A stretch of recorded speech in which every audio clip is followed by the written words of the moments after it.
Hello বন্ধুরা, প্রত্যেক মাসের মতোই আজকের ভিডিওতে মার্চ মাসে এফআইআই কি বাইং করলো বা সেলিং করলো সেটা নিয়ে একটু গুগল শিটের উপরে যেভাবে আমরা অ্যানালিসিস করি সেরকমই অ্যানালিসিস করে নেব।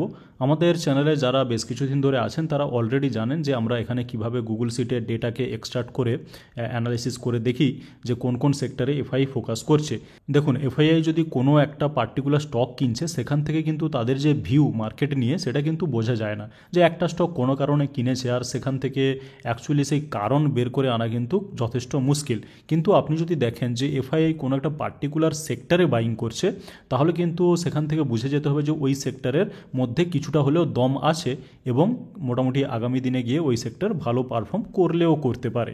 তো সেজন্য এই ভিডিওতে এগোনোর আগে যদি আপনার এফআইআইয়ের কেনা বেচার টপিক ভালো লেগে থাকে তাহলে ভিডিওটিকে একটি লাইক করে দিন আর চ্যানেলটিকে সাবস্ক্রাইব করে রেখে দিন যাতে করে আমাদের কোনো ইনফরমেটিভ ভিডিও আপনার মিস না হয়ে যায়। তো যারা অলরেডি আগের মাসে এই ধরনের ভিডিও দেখেছেন তারা জানেন আমরা ডেটাটা কোথা থেকে ডাউনলোড করি। তো সেটা হচ্ছে সিডিএসএল মানে বুঝতে পারছেন, সেন্ট্রাল ডিপোজিটরি সার্ভিসেস লিমিটেড। তো এখানে গিয়ে কিন্তু আমরা ডেটাটা বের করে নেব। এবার এখানে এসে আপনাকে যেতে হবে কোথায়, এই পাবলিকেশানে গিয়ে আপনি কোথায় ডেটাটা পাবেন। দেখুন, ফরেন পোর্টফোলিও ইনভেস্টার মানে এফপিআই, আপনি সেখানে কিন্তু এফআইআই একই ব্যাপার, ইনভেস্টমেন্ট, ঠিক আছে। তো এফপিআই ইনভেস্টমেন্ট এখানে গিয়ে ক্লিক করতে হবে।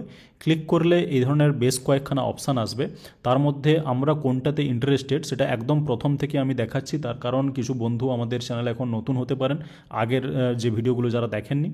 তো এইখানে আসতে হবে fortnightly sector wise FPI investment data. তো এখান থেকে কিন্তু আমরা একদম লুকোনো এবং গোপন ইনভেস্টমেন্টের তথ্য বের করে নিতে পারবো। তো এফআইআই ইনভেস্টমেন্ট ডেটা এখানে যেটা বলা আছে যে সেক্টর ওয়াইজ মানে কি কোন কোন সেক্টরে এফআইআইরা কিনছে বা কোন কোন সেক্টরে বিক্রি করছে সেটা পরিষ্কারভাবেই কিন্তু দেখতে পাবেন। আর ফোর্টনাইটলি মানে হচ্ছে প্রত্যেক 15 দিন অন্তর, এটা মানে যেটাকে পাক্ষিক বলে, প্রত্যেক 15 দিন অন্তর কিন্তু ডেটাটা আপলোড হয়। কিন্তু আমরা এমন একটা ডেটাতে যাব, দেখুন 15 দিন অন্তর মানে ফেব্রুয়ারি মাসে দুবার, মার্চ মাসে দুবার, বুঝতেই পারছেন। আমরা এমন একটা ডেটাতে যাব মানে মার্চ 31 ওখানে গেলে কিন্তু আমরা দুটো হাফের ডেটাই পেয়ে যাব। দুটো হাফ মানে প্রথম 15 দিন আর লাস্ট 15 দিন। তো মার্চ 31 এখানে আমি ক্লিক করতে চাই। এবার দেখতেই পাচ্ছেন যে এখানে সেক্টরগুলোর নাম লেখা আছে, auto sector, capital goods, chemical, construction, আর দেখুন financial service, health care, IT, metal, oil and gas, power, realty, সব ধরনের পাবেন।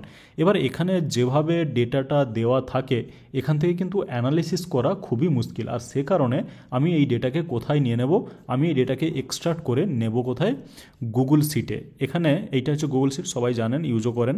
এখানে দেখুন নিচে যেটা আমি এখানে কিন্তু ফেব্রুয়ারির ডেটাটা দেখাচ্ছি, যেটা আমরা ফেব্রুয়ারিতে অ্যানালিসিস করেছিলাম। এছাড়া এটা হচ্ছে জানুয়ারির, এটা নভেম্বর, আমি ডিসেম্বরের কিন্তু এই ভিডিওটা দিইনি। তাছাড়া অক্টোবরেরও আছে, এটা হচ্ছে অক্টোবরের, অনেক দিন আগের। অক্টোবর, নভেম্বর, ডিসেম্বরটা ছিল না, এটা হচ্ছে জানুয়ারি, আর এটা হচ্ছে ফেব্রুয়ারি। তো আজকে আমরা যেটা করব এই জায়গায় মার্চের, ঠিক আছে। তো তার জন্যে আমি আগের যে কমান্ড যেটা আমাদের সবসময় দরকার, এই যে কমান্ডটাকে আমি কপি পেস্ট করে নেব। আপনারা চাইলে কিন্তু এই কমান্ড দিয়ে পুরো ডেটাকে এক্সট্রাক্ট করে নিতে পারেন, এক্সট্রাক্ট করে গুগল শিটে আনতে পারেন এবং সেখানে আপনার নিজের ইচ্ছে মতো অ্যানালিসিস করতে পারেন। আমি এখানে করে নিলাম কপি এবং এখানে করে দেবো পেস্ট, ঠিক আছে। তো কপি পেস্টের পরে আমি যদি জাস্ট এন্টার মারি তাহলে কিন্তু ওই আগের ডেটাই চলে আসবে। তো আমরা কিন্তু এখন চাইছি মার্চের ডেটা। এখানে দেখুন cdslindia.com পাবলিকেশনস এফআইআই ফোর্টনাইটলি সেক ওয়াইজ মানে সেক্টর ওয়াইজ পেজেস, এখানে দেখুন ফেব্রুয়ারি 2025, ঠিক আছে। তো এই লিঙ্কটাকেই কিন্তু আমাকে যে মার্চের লিঙ্ক সেখানের সঙ্গে চেঞ্জ করতে হবে। এবার আমি এখানে চলে এলাম সিডিএসএলের ওয়েবসাইটে। এখানে দেখুন এই জায়গাতে এই যে লিঙ্কটা, এই লিঙ্কটাকেই আমি জাস্ট কপি করব। এটা কিভাবে হয় সেটাও দেখাচ্ছি, কারণ আমি জানি অনেকেই নিজের থেকে ডেটাটাকে আরও ভালো করে নেড়ে চেড়ে দেখতে চাইবেন, তো সে কারণে আমি পুরো পদ্ধতিটাই বলবো। তো এখানে আসুন, এখানে এসে এই যে লিঙ্ক, এই লিঙ্কটাকে কিন্তু রিপ্লেস করতে হবে বাই দ্য কারেন্ট লিঙ্ক। তো .html পর্যন্ত আমরা কিন্তু রিপ্লেস করতে চাই। আমি মেরে দিলাম Ctrl+V, ঠিক আছে। তো বুঝতেই পারছেন এটা কিন্তু চেঞ্জ হয়ে গেছে। এখানে দেখুন মার্চ, তো এটা হচ্ছে মার্চের ডেটা।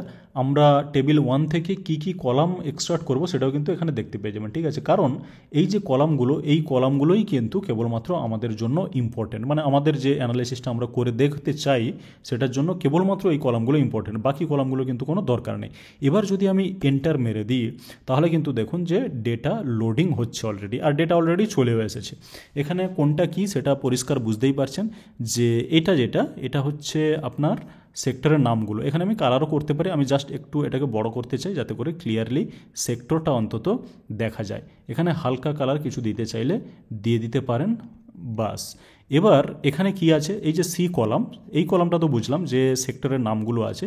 এই কলামে কি আছে একটু বড় করে আমি দেখাতে চাই যাতে করে ক্লিয়ারলি জিনিসটা বুঝতে পারেন।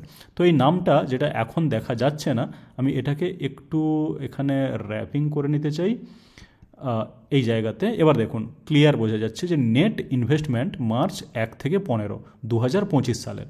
মানে কি, মার্চের 1 থেকে 15 মানে প্রথম হাফে এফআইআই কি কিনেছে, ঠিক আছে।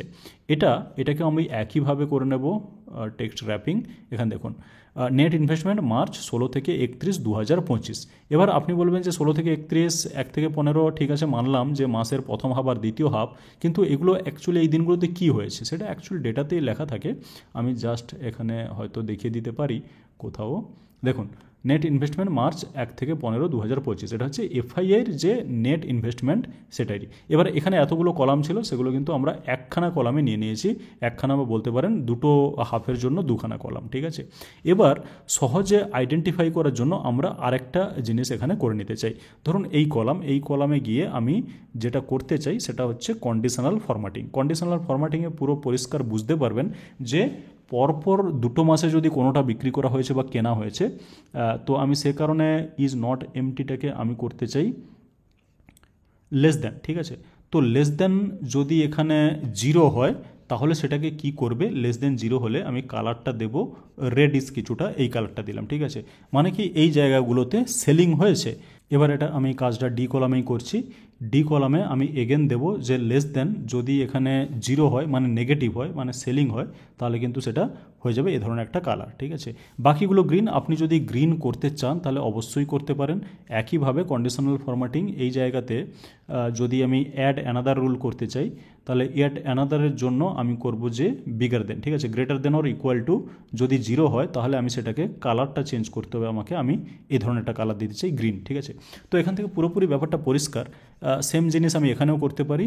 একইভাবে আমি যেগুলো পজিটিভ সেগুলোকে গ্রিন করতে চাই। তো গ্রিন করার জন্য আমাকে প্রথমে আমি যদি এটাকে ক্যান্সেল করে দিই আর তারপরে যাই তাহলে হয়তো জিনিসটা বেটার হচ্ছে। আমি জাস্ট করে দেখাচ্ছি conditional formatting add another rule. তো অ্যাড অ্যানাদার রুল করে ইজ নন এমটির জায়গায় আমি করবো যে greater than or equal to, এখানে যদি 0 দেন তারপরে এই কালারই কোনো অসুবিধা নেই, আমি একই কালার দিয়ে দিচ্ছি, ডান। তো বুঝতে পারছেন যে রেডগুলো বা এটা এগুলো হচ্ছে অ্যাকচুয়ালি সেলিং আর গ্রিনগুলো হচ্ছে বাইং। এখন যেগুলো দেখার সেটা হচ্ছে পরপর দুটো গ্রিন কোথায় হয়েছে, এটা আদার্স এখান থেকে বোঝা যাবে না, কিন্তু দেখুন যে সার্ভিসেস যেটা 305273 পরপর বাইং হয়েছে। আমি যেটার দিকে নজর রাখতে চাইছি সেটা হচ্ছে মেটাল অ্যান্ড মিডিয়া একটা, সেটা হচ্ছে 1179 কোটির কিন্তু বাইং হয়েছে মার্চের প্রথম হাফে আর 722 কোটির বাইং হয়েছে মার্চের সেকেন্ড হাফে। সুতরাং বোঝাই যাচ্ছে যে মেটালে কিন্তু ভালো রকমে মানে ইনফ্লো এসেছে। এটা মিডিয়া এন্টারটেনমেন্ট, এটা পরপর গ্রিন হলেও আমি এটাতে খুব একটা আমরা নজর রাখবো না। তবে আরেকটা যেটা আজকের ভিডিওর সবথেকে বড় হাইলাইট হতে চলেছে সেটা হচ্ছে ফাইন্যান্সিয়াল সার্ভিসেস। তো ফাইন্যান্সিয়াল সার্ভিসেস মানে এখানে কিন্তু ব্যাঙ্কও আছে, শুধুমাত্র যে এনবিএফসি তাও না, মানে একদম ছোট সাইজের এনবিএফসি থেকে বড় ব্যাঙ্ক সব কিছুই কিন্তু এই ফাইন্যান্সিয়াল সার্ভিসেস সেক্টরের মধ্যে আছে। এবং সেখানে কি পরিমাণ বাইং হয়েছে সেটা জাস্ট একটু লক্ষ্য করুন। শুধুমাত্র ফাইন্যান্সিয়াল সার্ভিসেসেই সেকেন্ড হাফ অফ মার্চে বাইং হয়েছে 17,585 কোটি টাকা। মানে বুঝতেই পারছেন যে যেটা হ্যাঁ সেলিংও ছিল, সেলিং ছিল হচ্ছে -3,311 মতো।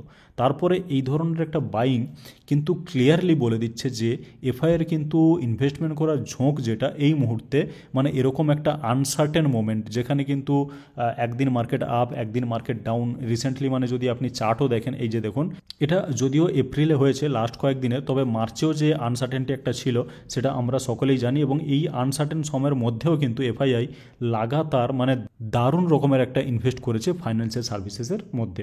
এবার ফাইন্যান্সিয়াল সার্ভিসেস যখনই আপনি সেক্টরটা জেনে গেলেন তখন এই সেক্টরকে আপনি ফলো করতে পারেন। এই সেক্টরে কোন স্টকগুলো কী ধরনের মুভমেন্ট দিচ্ছে, দেখুন ফাইন্যান্সিয়াল সেক্টরে কিন্তু স্টকগুলোকে বের করা খুব একটা কঠিন কাজ না। আপনি বড় ব্যাঙ্কগুলোকে নিন, মানে সব ব্যাঙ্ককে নিতে পারেন, কোন কোন জায়গাগুলোতে ভালো রকমের ইনভেস্টমেন্ট আসছে বলে মনে হচ্ছে বা কোন কোন জায়গাগুলোতে আপনি একটু গ্রিন ক্যান্ডেলস বেশি করে দেখতে পাচ্ছেন, সেই জিনিসগুলো কিন্তু আপনাকে আইডেন্টিফাই করতে হবে। আর সেটা আইডেন্টিফাই করতে পারলে আপনি এটাও বুঝে যাবেন যে কোন সেক্টরগুলোতে ভালো রকম বাইং আসছে। তাছাড়া এবারে যেহেতু এটা মার্চ মাস ছিল, মানে Q4 যেটা লাস্ট মান্থ, তো এখানে স্বাভাবিক যে এরপরে যেটা এফআইয়ের যে হোল্ডিং চেঞ্জ হয়, শেয়ার হোল্ডিং চেঞ্জ হয়, সেই ডেটাও কিন্তু চলে আসবে। তো মার্চ মাসের ক্ষেত্রে এটা কিন্তু আপনার ক্ষেত্রে খুব সুবিধাজনক হয়ে যাবে যে কোন পার্টিকুলার ফাইন্যান্সিয়াল সেক্টরের মধ্যে, মানে সেক্টরের স্টকগুলোর মধ্যে এফআই বাইং করেছে। এটা পরিষ্কারভাবে অলরেডি হয়তো কিছু কিছু মানে share holding data already publish করে দিয়েছে কোম্পানিরা, সেখানে গিয়ে দেখতে পারেন। তাছাড়া মোটামুটি আর হয়তো 10-15 দিনের মধ্যে বেশিরভাগ কোম্পানিরই ক্ষেত্রে আপনি জেনে যাবেন যে কোথায় এফআইআই মাল তুলেছে আর কোথায় বিক্রি করেছে। দেখুন, এফআইআই কিন্তু মোটামুটি সেলিং করেই আসছে। এই যে সেলিং ফিগারগুলো প্রায় এপ্রিল 4 থেকে আছে, আরও আগে যদি আপনি যান আরও আগেও কিন্তু সেই সেলিং ফিগারগুলো দেখতে পাবেন। তবে কি এগুলো আমরা জানি যে নেট সেল, ঠিক আছে। ফর এক্সাম্পল এখানে 2,500 কোটি টাকা সেলিং হয়েছে, এটা কিন্তু শুধু সেলিং নয়, এখানে কেনা হয়েছিল মানে গ্রস পারচেজ হয়েছে 18,000 কোটি টাকার, আর গ্রস সেল হয়েছে 20,000 কোটি টাকা। সিমিলারলি এই যে পারচেজিংগুলো হয়েছে, দেখুন একটা তো পারচেজ কম্পোনেন্ট থাকবেই, তো পারচেজিং যে হয়েছে এই পারচেজিংগুলো কোথায় হচ্ছে আমাদের সেটাই কিন্তু জানাটা মেন উদ্দেশ্য। তো এখান থেকে এই ডেটা থেকে কিন্তু আপনি পরিষ্কার বুঝতে পারবেন যে এফআইআই কোন কোন জায়গাগুলোতে ঠিক বাইং করেছে। আরেকটা ট্রেন্ড লক্ষ্য করুন, আগের যেটা মানে প্রথম হাফ মার্চের, সেখানে কিন্তু প্রচুরভাবে আপনি রেড বক্স দেখতে পাচ্ছেন, মানে রেড সেলগুলো। খুব সামান্য কয়েকটা গ্রিন আছে, মানে এখানে 2, 3, 4, 5টা, ঠিক আছে। তাও এটা আবার জিরো, এটা জিরো, এটা জিরো, সুতরাং এটা সফরেন, এটাকে না রাখলেই ভালো। তো তাহলে সেভাবে দেখলে 4টা, কিন্তু সেকেন্ড হাফে এসে, মার্চের সেকেন্ড হাফে এসে দেখুন অনেকগুলো আপনি কিন্তু গ্রিন দেখতে পাচ্ছেন। তো প্রত্যেকটাতেই মোটামুটি এখানে বাইং হয়েছে। ক্যাপিটাল গুডসে 1600, বাকিগুলোতে মোটামুটি কম। হেলথ কেয়ার দেখুন, হেলথ কেয়ার আমার একটা ফেভারিট সেক্টর, যেটা কিন্তু 2,138 কোটির বাইং হয়েছে মার্চের সেকেন্ড হাফে।